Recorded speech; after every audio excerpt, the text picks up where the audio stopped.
Então vamos lá, gente, continuando.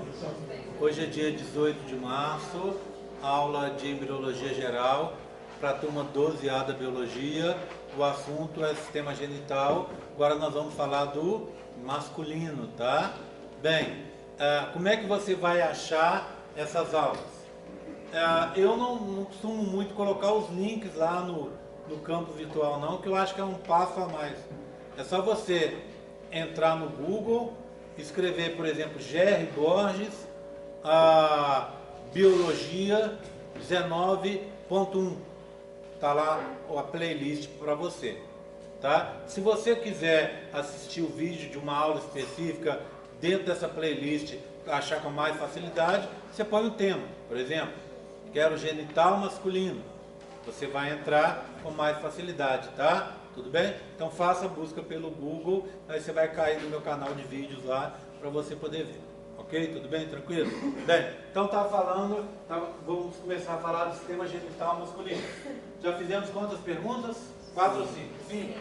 Tá. Então, eu quero agora fazer uma coisa diferente. Vou começar falando do genital masculino, mas a genitália interna, e depois a gente volta para o 1. Então, para isso, eu preciso que vocês, na sexta pergunta, que vocês respondam para mim qual é essa estrutura interna. Não só responda, mas descreva para mim, tá? Não é só colocar tem isso, aquilo outro, aquilo outro, aquilo outro. Não. Eu quero que você responda falando alguma coisa sobre cada estrutura, tá? Saúde. Facilita você guardar com a prova. Bem, internamente, a gente começa com os testículos, que são o local da produção dos gametas masculinos, né? Tá aqui, ó, os espermatozoides. Então, essa estrutura rosa aqui, ó, é um testículo. Você tem um de um lado, outro do outro, tá? Essas estruturas, então, a gente vai aprender elas em mais detalhe depois. Acima dela aqui, ó, em verde, aqui, ó, né, grudada nela, eu tenho uma outra estrutura que eu esqueci de colocar aqui, que são os epidídimos. O que acontece nesse epidídimo? Esse epidídimo é o local aonde os espermatozoides que foram produzidos lá nos testículos vão amadurecer. O espermatozoide para amadurecer, leva 3 meses em que ele vai ficar no epidídimo sofrendo alterações bioquímicas, morfológicas, fisiológicas, tá? E aí, ele vai ser guardado na região terminal do epidídimo. Deixa só para mostrar para vocês aqui, ó.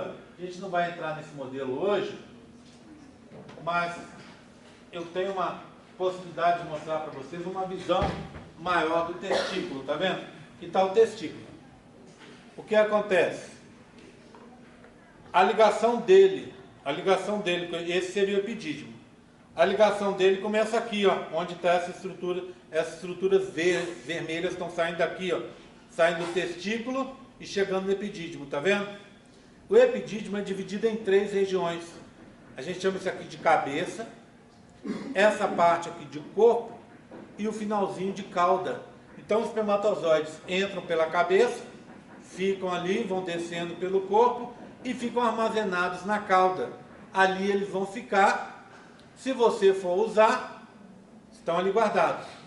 Se você não for usar, eles são destruídos. Então, esse epidídimo serve para 3 coisas: amadurecer os espermatozoides, armazenar e destruir, eventualmente, os espermatozoides que você não vai usar. Tudo bem? Epidídimo, tá? Aí o que acontece? O cara vai ter uma ejaculação. O que vai acontecer na ejaculação? Quando ele ejacula, ele vai produzir o que a gente chama de sêmen, ou esperma. Para isso, esses espermatozoides que estão aqui no epidídimo vão seguir por esse tubo que começou aqui, ó. Esse tubinho que está aqui, ó, a gente chama ducto deferente. Não escrevi errado, não. É deferente mesmo, ó. D-E-F-E-R-E-N-T-E. Tá? O que quer dizer deferente?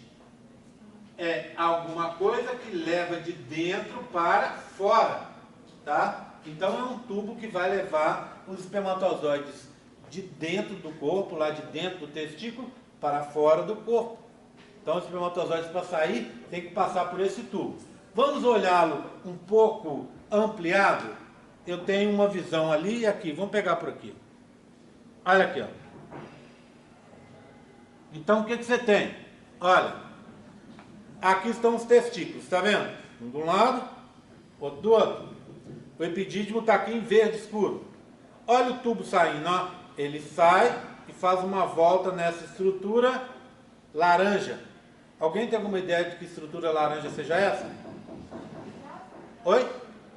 Não, bexiga urinária, tá? Ele faz a volta. Então o que ele vai fazer? Me pegar como exemplo aqui, ó. Então, os meus testículos estão aqui. Então sai um tubo que vai passar, eles estão envoltos por uma parte da genitália externa que a gente chama de escroto, uma bolsa escrotal, né? Mas eles estão para dentro, estão lá dentro, então eles são internos, não é? Tudo bem? Então, ele sai esse tubo vem, faz uma volta, entra aqui, ó, para dentro do meu abdômen, numa região que eu chamo de canal inguinal. Então ele entra aqui e faz uma volta, ó, vai fazer uma volta aqui pelo meu bumbum, e aqui o que é que eu tenho lá dentro? Eu tenho ali, entre o pênis e o bumbum aqui, eu tenho no meio do caminho a bexiga. Então está aqui a bexiga. Vocês podem vê-la aqui também, ó, nessa representação, tá vendo? Ó? Tá a bexiga. Olha, os ductos deferentes saíram, atravessaram o canal inguinal, deram a volta atrás da bexiga e vão chegar aqui embaixo, nessa bolinha amarela que vocês estão vendo aqui e que podem ver ali também. Aí sim, essa bolinha amarela que fica na base da bexiga urinária é a próstata, tá? É ali que esses ductos deferentes vão chegar. Tudo bem, tranquilo? Tá? Bem, quando chega dentro da próstata, repara numa coisa. Olha por trás. Próstata está aqui. A nossa próxima pergunta, eu não vou adiantar não, tá? Daqui a pouco a gente volta no assunto. Próstata está aqui, a bexiga está aqui. O ducto deferente entrou nela, tá vendo? Na próstata. Aqui você tem mais duas regiões, tá vendo? Indicadas em vermelho. Essas regiões são o quê? As glândulas ou vesículas seminais. Por que se chamam vesículas seminais? Porque a maioria do sêmen vem daqui, ó. É produzido aqui. 60%, mais da metade do sêmen vem daqui, ó. As vesículas seminais.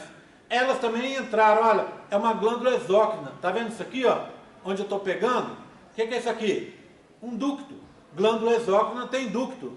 Lembra que a gente aprendeu lá na histologia? Tá aqui, ó. Tá?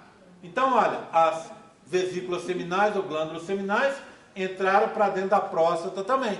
E o que acontece lá dentro? Olha lá, ó. Elas se unem. O azul se uniu. Azul é o quê? Ducto deferente. E o vermelho? Ducto da vesícula seminal. Eles se uniram e formaram um pequenininho, tá bem aqui, ó. Por isso que eu falei, senta na frente. Olha, bem pequenininho aqui, ó, verde. Dentro da próstata, um verdinho. Um ducto dentro da próstata. Que veio do quê? Da união do ducto deferente com o ducto da vesícula seminal. Como é que eu chamo esse ducto verdinho que está dentro da próstata e termina dentro da próstata mesmo? Ele só surge dentro da próstata. Eu chamo de ducto ejaculatório. Então, da onde que vem o ejaculatório? Da união do ducto deferente com o ducto da vesícula seminal. E ele fica onde? Dentro da próstata. Dentro da próstata mesmo, ele deságua no último dos ductos, que é o quê? A uretra. Está aqui, ó. Ducto ejaculatório, que eu acabei de falar para vocês. E a uretra. A uretra vai aonde? Vai seguir por dentro do pênis até a cabeça do pênis, que a gente chama de glande. E ali o sêmen vai ser liberado para fora. Tudo bem? Tranquilo? Essa é a estrutura que eu queria contar para vocês. Agora eu vou dar um passo atrás. Essa é a nossa sétima pergunta. Sétima? Tá? A sétima pergunta é a seguinte. Descreva as glândulas sexuais acessórias. Quais são? São 3. Próstata, vesícula seminal ou glândula seminal e glândula de Cooper ou bulbo uretrais. Tá? Glândula de Cooper ou bulbo uretrais. Bem, vou começar com a próstata. Próstata é uma glândula única. Você não tem 2 próstatas. Você tem 2 testículos, 2 vesículas seminais, 2 glândulas de Cooper. Mas próstata é uma só. Essa amarelinha, aqui, ó, olha ela aqui, ó. Embaixo da bexiga. Por dentro dela passa esse laranja. O que é o laranja? Laranja aqui. E laranja aqui. Saúde. Esse laranja está aqui, ó. Ó. Esse laranja que está aqui é a uretra. Tá? Então a uretra passa dentro da próstata. É por esse motivo que o cara que tem hiperplasia da próstata, o que é hiperplasia de próstata? Acontece com pessoas, a maioria das pessoas do sexo masculino, óbvio, só homem que tem próstata, né? Acontece, é estranho a gente falar, né? O ímã feminino, só mulher que tem ímã. A próstata masculina, só homem que tem próstata, né? Então, quando a gente, essas coisas que são específicas, a gente não deve particularizar o sexo, que é subir para cima chovendo molhado, né? Tá? Então, quando o cara tem hiperplasia da próstata, é porque a próstata cresce. A gente vai falar sobre isso mais para frente. Então, como é que é essa próstata? Essa próstata, ela lembra muito uma ameixa, mas não é daquelas ameixas importadas bonitonas, não. Pega aquelas nacionais mais michuruquinhas assim, ó. Ele tem mais ou menos a forma de uma ameixa e o tamanho de uma ameixa. Só que depois dos 50 anos, a próstata começa a crescer naturalmente. A parte de dentro dela começa a crescer. Dá o que a gente chama hiperplasia. O que é hiperplasia? É quando o tecido cresce por multiplicação das células. É diferente da hipertrofia, né? O que é hipertrofia? Quando o tecido cresce porque as células ficam mais grossas. Tá? Então, hiperplasia benigna. Por que benigna? Porque não causa nada. Aliás, ou não só causa problemas localizados. Tá? Isso que quer dizer benigno. Então, hiperplasia benigna da próstata. Ou seja, essa próstata que era assim, ó, fica desse tamanho. Ó. Pode ficar desse tamanho. E ela cresce o meio dela. E quando ela cresce, o que ela faz? Ela espreme a uretra. Então o cara que tem essa hiperplasia, ele reclama de 3 coisas. Primeiro, sempre com vontade de fazer xixi. Porque ele não consegue esvaziar a bexiga toda. Porque quando ele vai fazer o xixi, ele sente 2 coisas. Ele sente uma ardência e às vezes sente dor. Então, sempre com aquela vontade de fazer xixi, aí ele vai se aliviar, aí sai aquele, parece que está queimando ele dentro, porque como está espremendo, aquilo ali vai passando com muita fricção e machuca. Tá? Então, essa hiperplasia benigna da próstata. Bem, o que a próstata faz? Muitas coisas. A gente vai falar de novo dela mais para frente, mas, nesse momento, é importante que você saiba que entre os mais de 200 compostos que a próstata produz, os mais importantes têm a ver com contração do útero, ele faz o útero contrair, e esses tubos que eu contei para vocês, ducto deferente, uretra, ducto ejaculatório, também se contrair para empurrar o sêmen para dentro. E quando o sêmen cai lá dentro do útero da menina, também é chovendo molhado, né? Essa menina que tem útero, quando ele cai lá dentro do útero, ele age no útero e o útero vai se contrair e vai puxar os espermatozoides para dentro. Então a próstata faz isso. Tá? Ela produz os compostos que a gente chama prostaglandinas. Outra coisa importante que a próstata faz é produzir prostaglandina, entre outras coisas, a gente vai falar bastante sobre ela no curso aqui. Prostaglandina faz contração de músculo liso. quer seja dos tubos aí condutores masculinos, quer seja do útero feminino. Tá? Tudo bem? Bem, outra coisa que a próstata tem é produção de substâncias alcalinas. Porque o útero é um local muito desprotegido, ele é aberto. Então você tem a vagina, que é um tubo aberto. Aí logo depois vem o útero. Se não fosse aquele tampão mucoso cervical, ia ser totalmente aberto. Ainda assim, tem uma grande possibilidade de uma bactéria entrar pela sua vagina, cair no útero, atravessar as tubas e chegar onde? Dentro do seu abdômen, onde é totalmente desprotegido e dá uma septicemia, uma infecção generalizada. Para evitar isso, uma das coisas que acontece é você ter o útero e a vagina com uma acidez elevada, em torno de 3,5, 4, ácido mesmo, tá? E justamente por isso evita a entrada de outros micro-organismos. Só que tem um problema. Esse tipo de coisa é legal, mas por outro lado, ele acaba impedindo a entrada dos espermatozoides. Para evitar isso, a próstata produz substâncias alcalinas, diminuindo a acidez, elevando o pH, que vai se tornar mais ou menos básico ou neutro, para permitir naquele momento a entrada dos espermatozoides. Tudo bem? Então, próstata. Depois vem o quê? Vem as glândulas ou vesículas seminais, são aquelas duas vermelhinhas que vocês viram ali. A próstata produz em torno de 25% do sêmen, as vesículas seminais 60%.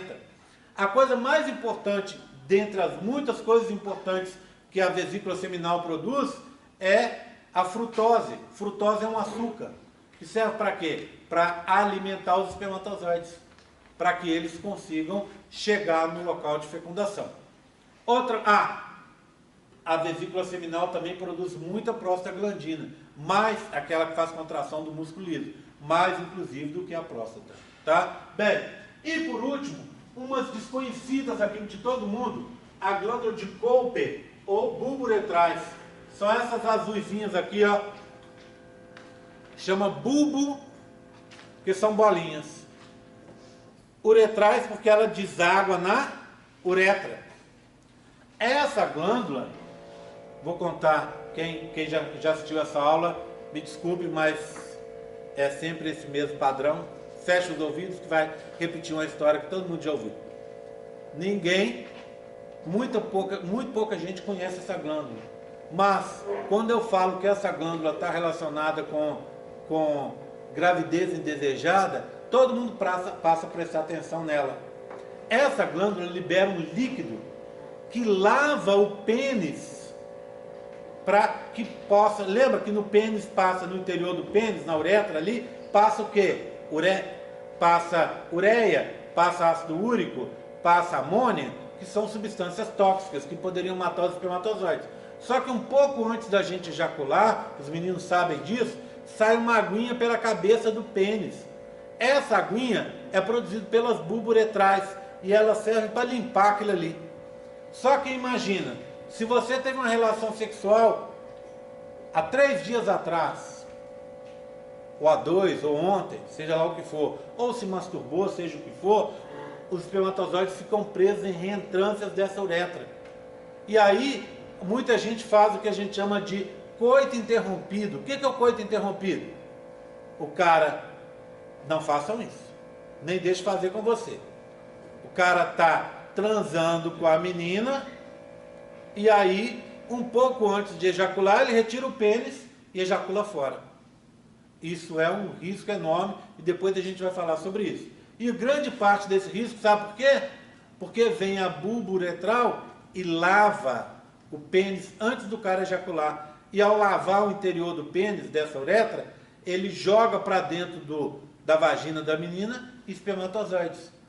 São poucos, é verdade, alguns milhares só. Em comparação com os milhões que são liberados numa ejaculação, não é muito. Mas, para dar errado, você sabe, né? Basta um e lei de Murphy agindo em cima, tá? E aí dá gravidez indesejada. Depois nós vamos falar bastante sobre isso mais para frente. Tudo bem? Tranquilo? Tá? Agora, por último, Por último, nada. Chega, né? Vou parar por aqui. Não vou descrever a estrutura do pênis, porque nosso horário já deu. Preciso fazer a chamada. Aguardem. Tá? Eu vou descrever. Me lembra, por favor. Eu vou descrever. Primeira aula é difícil para vocês e é péssimo para mim. Eu vou descrever depois a estrutura do pênis na hora de falar do processo de transporte de gametas, tá? Vocês me lembrem para eu não esquecer, certo? E aí, anota aí para não esquecer, para vocês me lembrarem, e aí eu mostro a estrutura do pênis para vocês, como é que funciona internamente, tá? Ok? Combinado? Tá? Chamadinha, vou desligar. Alguma dúvida? Desligando.